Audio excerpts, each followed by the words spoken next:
Okay, so as I was giving my introduction there, I'm Alan. I am a local developer. Oh, actually first, sorry, before I forget, I've been told to do the call to action first. So if any of you are doing the joined in stuff, this is the QR code for the feedback on the talk and stuff. So if anybody wants, it will be down here, but it's in the other slides, but it's kind of hard to see. So if anybody wants to do feedback on that, that'll take you to the feedback bit.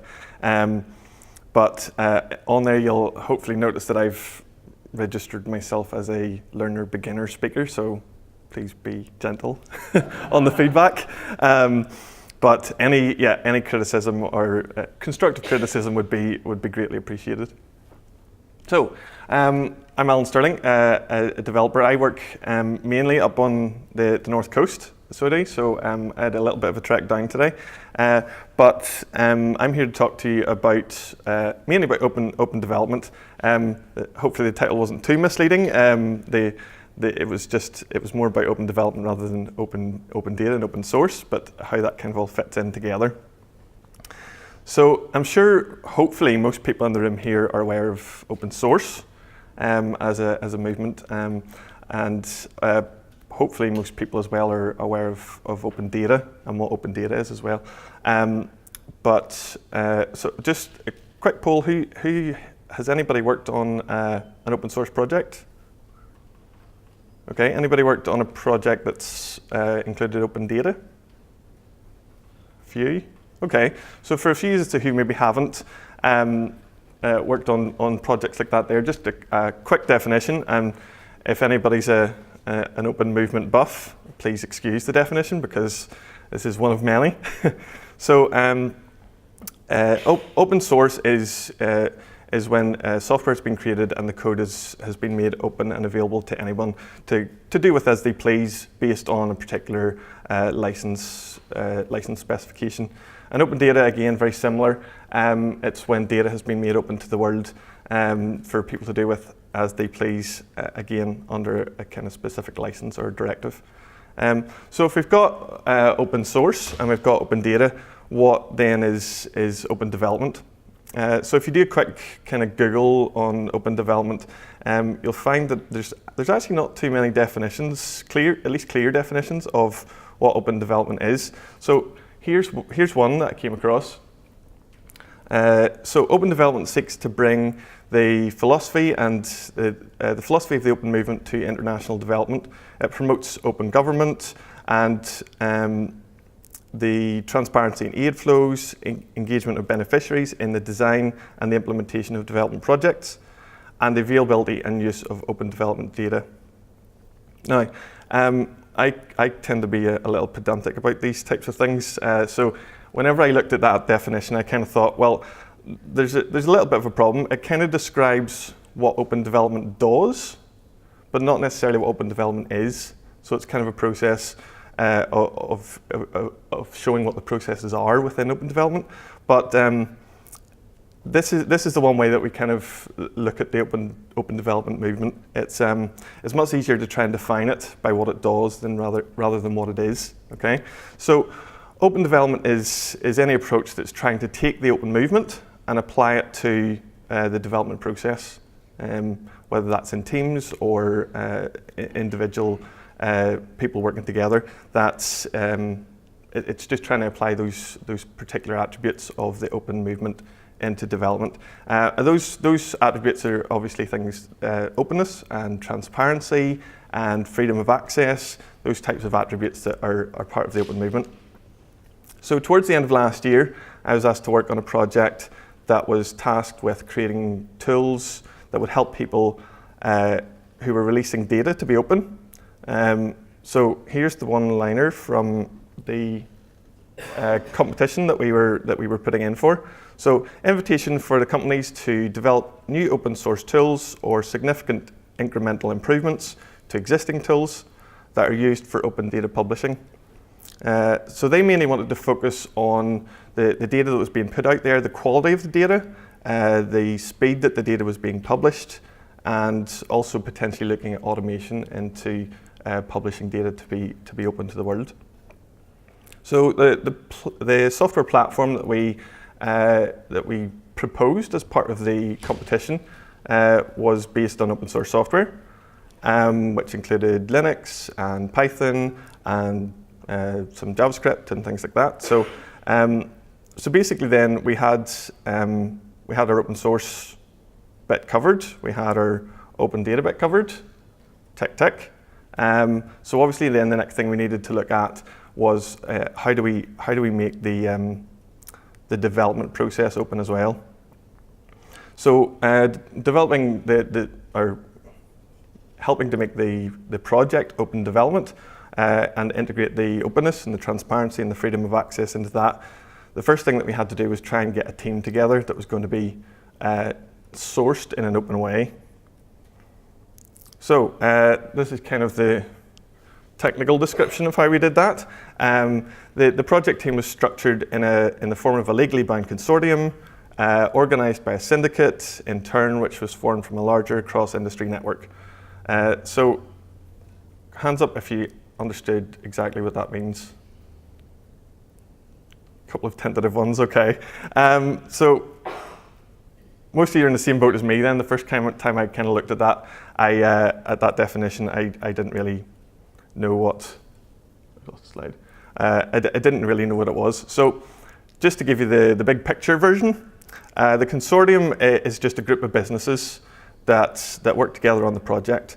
They all signed contracts to say that they would do the work, and that's kind of the project team that was put together.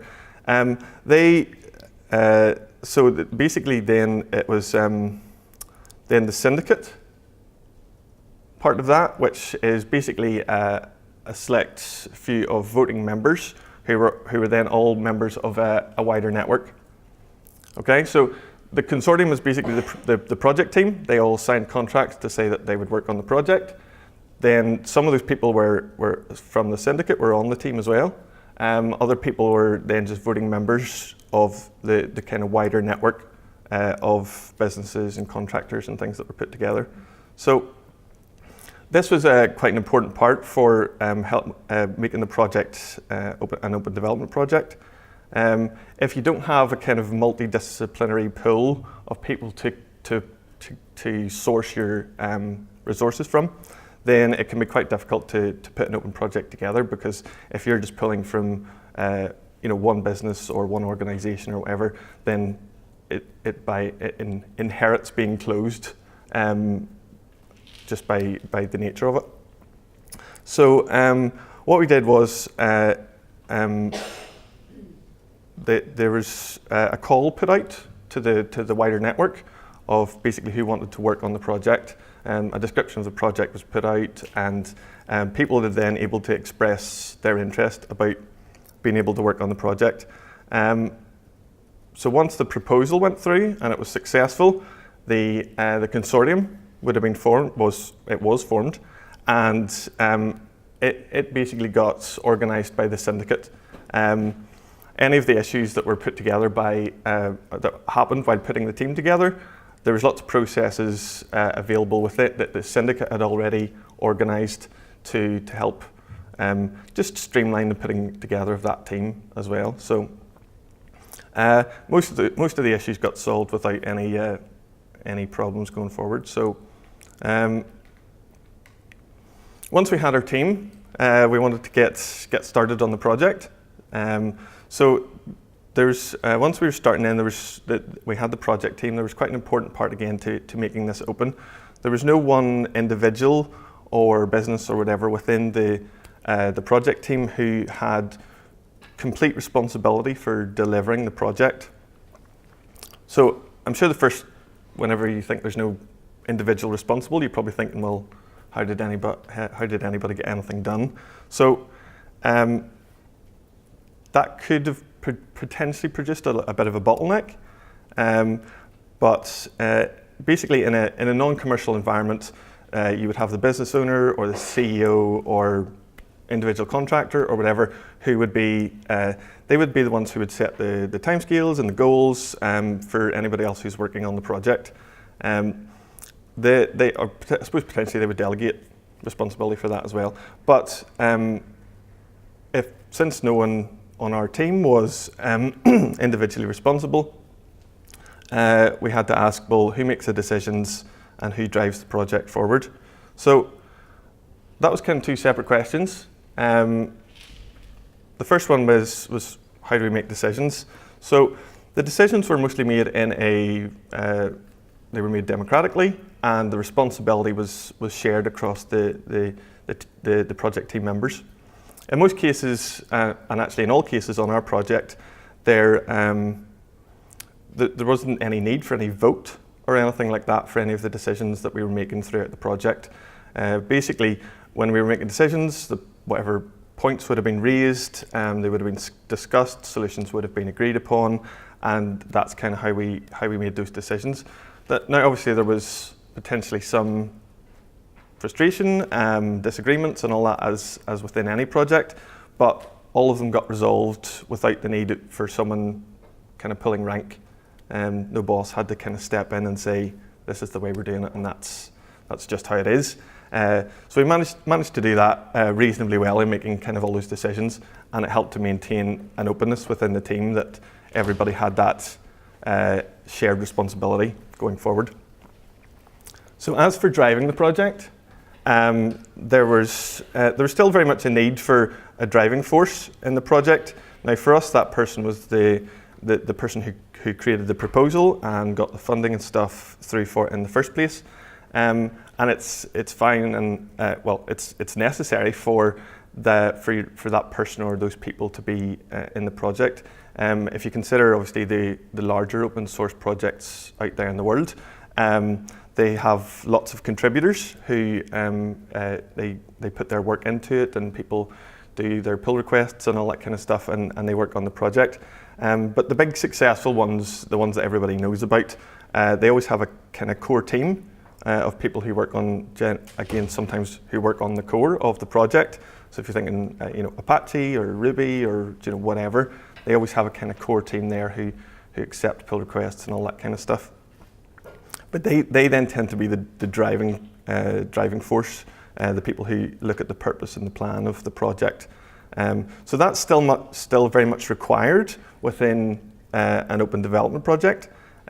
So we maintained that by having that one person who was kind of did the proposal, and they continued to push the project forward and drive it.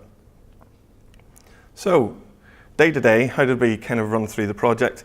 Well, there ended up being 7 people on our project team for the full project.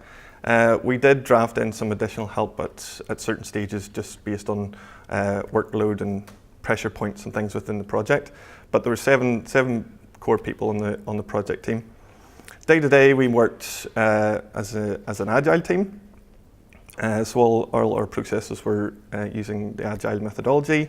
We had our 2-week sprints, we had our stand-ups, all that kind of stuff. We had a scrum team, so we had a project owner, we had a scrum master, and then the rest of the development team. Now, most of our dev team work in and around Belfast. Now, I live up on the north coast. Up there, yep. So for me, it was actually quite difficult to do, for any kind of day-to-day meetings, it was just not going to happen. I was not going to do 2 hours worth of driving to come down for a 15-minute stand-up or anything like that.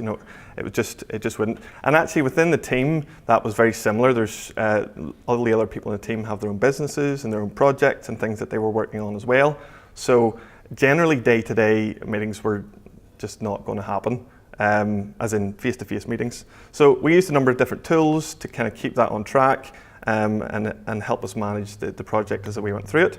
So again, we used Jira for the project management, we used Rocket Chat for kind of casual communication, Google Hangouts for our remote conferencing, and then Google Docs, Dropbox and things for kind of document and resource management. Although that was one thing that we did learn in the project was whenever we started doing that project, we hadn't necessarily a defined source of our kind of document store. We learned very quickly that it was very important as part of the project to have our kind of one source of truth, that everybody knew where the stuff was. If they were going looking for it, that's what happened. So we kind of during the project we kind of figured that one out, and we mostly got stuff onto I think we just mostly used Google Docs then at that stage to manage most of the documents and stuff. So at this stage, you may, I think there's probably some advantages that I want to look at for working on an open development project. One of the things that concerns people about open source and open data is kind of losing control. So whenever you lose control, you potentially lose, well, some people think you're going to lose benefits that you would have if you're keeping a project closed. If you have a project closed, you can kind of keep more control over it. Now, they're not unfounded concerns. It is possible that could happen. But if you open software or data, then yes, you could potentially lose some benefits there, but it can be a little short-sighted because there are other advantages to running a project as open. So one of the things is increased impact. Whenever you want to work on an open development project or an open source project or something, one of the big advantages is that. So I have a quick example. So Drupal is obviously an open source platform. This basically gives a rough guide where you can see what this actually is the number of active users of the Drupal core. So it was open sourced in 2001, just before the start of the graph there. Now there's well over 1 million sites on the internet using the Drupal core. Now Drupal obviously don't make any money from selling software because it's free and open source, but they obviously have their industry as Drupal is worth millions in terms of development and things like that. The Drupal themselves and any partners they have or people who choose to develop on the Drupal platform, they sell their experience and their expertise. So if we apply this same kind of process to the open development project, basically what we did then was we set up the team that was developing the platform as kind of like the go-to experts and the people who knew how the platform worked and knew the ins and outs of it. But it also allowed us to continue to allow the platform that we were developing to be freely accessible, so it could be downloaded again as open source if anybody chose. So let me just quick go. Yes, if you open a project to people and resources outside of your organization, again, you're able to achieve more. It allows the organization a certain amount of scale on demand. So if you're an organization who is maybe quite small and you're looking for to be able to do bigger projects and things like that there, so you can kind of scale to what the project is required. And as with many open source projects, there's much more work that can be completed when you utilize a community around you. We were also able to bring in a lot of other skills that maybe smaller digital agencies wouldn't have available. So things like communication specialist, a marketing specialist, and training skills person, and able to bring in those skills and kind of scale on demand as well as scale on demand. Now, obviously, with all those advantages, people are thinking, "Oh, great! I would love to work on an open development project." Caution: there is a few things that I want to just highlight that we had to kind of quickly try and develop around, so that we had the advantages, but without the disadvantages. So one of the things that we had to develop very quickly was a level of trust and accountability. Once decisions were made on who was doing what, then we had to basically trust that person that they were going to do that job, and also the rest of the team then had a responsibility to hold that person accountable for that kind of work. That kind of co-dependent accountability works, but only if everyone assumes that responsibility within the team. The second thing then is, bring it up. Second thing then was teamwork. Now there obviously was times that we had changes in the project, that we had team members who had changes in circumstances and things like that as well.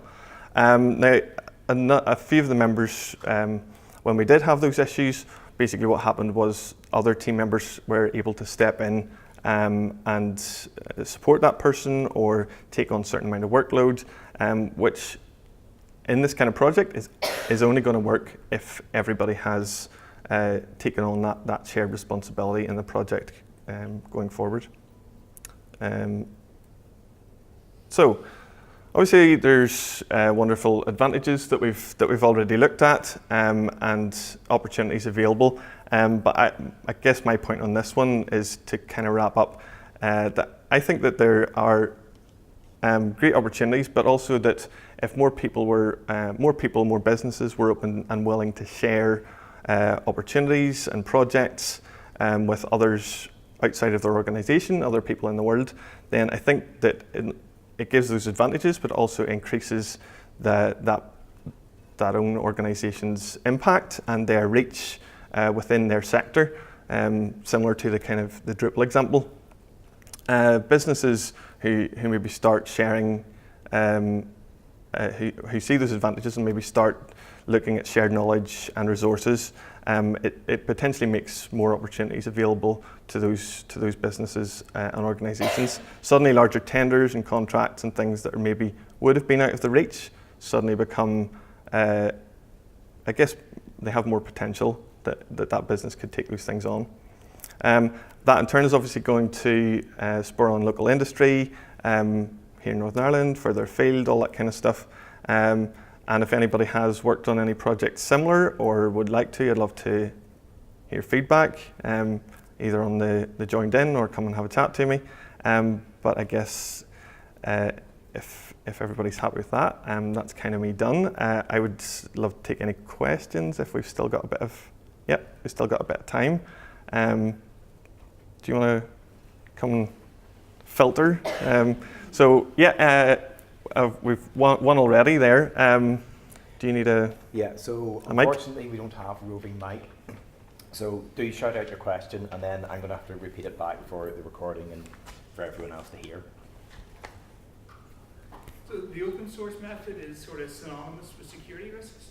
Were there any kind of unique security challenges that you encountered in this project? Security challenges. I guess within the development team, a lot of the processes that we kind of went through in that the Syndicate organised. So we went through the whole process of doing the contracts, doing if we needed to look at NDAs, all that kind of stuff. Once we had the people then who had kind of signed off on that kind of stuff, the security risks in terms of it had all been mitigated based on what those people had kind of signed up to as far as that went. In terms of working as a team day to day, a lot of the security is based around the tools that we kind of chose to use. So again, all our project information being in one source, everybody had their kind of security logins and all that kind of stuff. So in terms of challenges, that I think we managed to get most of those covered. So I can't think that there was anything major that we kind of came across, but yeah, thanks. How are you making the project sustainable in the longer term? So for everyone, that's how are you making the project sustainable in the longer term? So the project itself was originally obviously put through by the organisation who put the competition out into the world. We have looked at trying to see how that project's going to be continued to be developed. There's lots of stakeholders who we involved. So we had on board a communications person as part of the team, and they tried to develop a community around the platform. They engaged with other people who would be using open data, who might find the tool useful. That involved a number of other organisations, including Open Data NI here in Northern Ireland, because the competition was originally from over in England.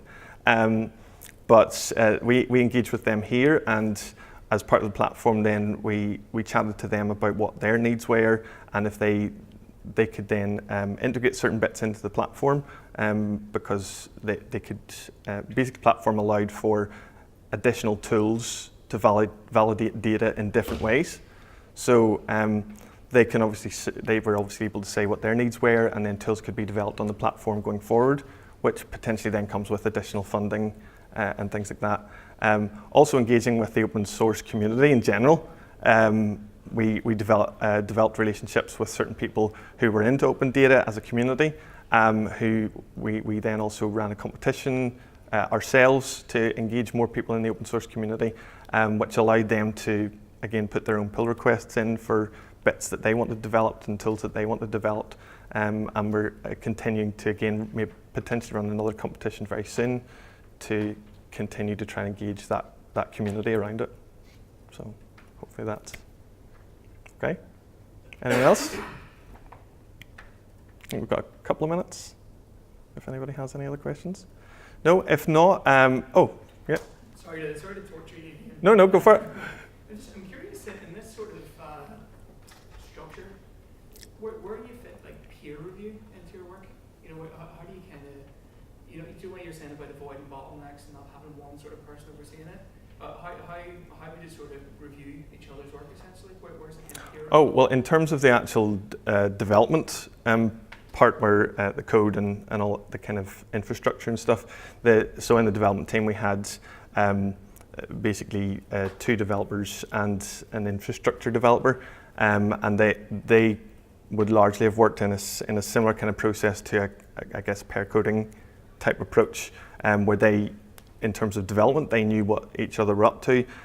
Also in terms of review, I actually spent a lot of time doing testing as part of, so my role in that was a lot of documentation around the training bits and pieces and things. So I spent a lot of time testing, looking at user experience and all that kind of stuff, and then I would have fed back any of that again back into the process. And because it was agile and we were doing 2-week sprints, everything got put back into Jira as jobs, and it could all come back and forward in that process. So yeah, hopefully that.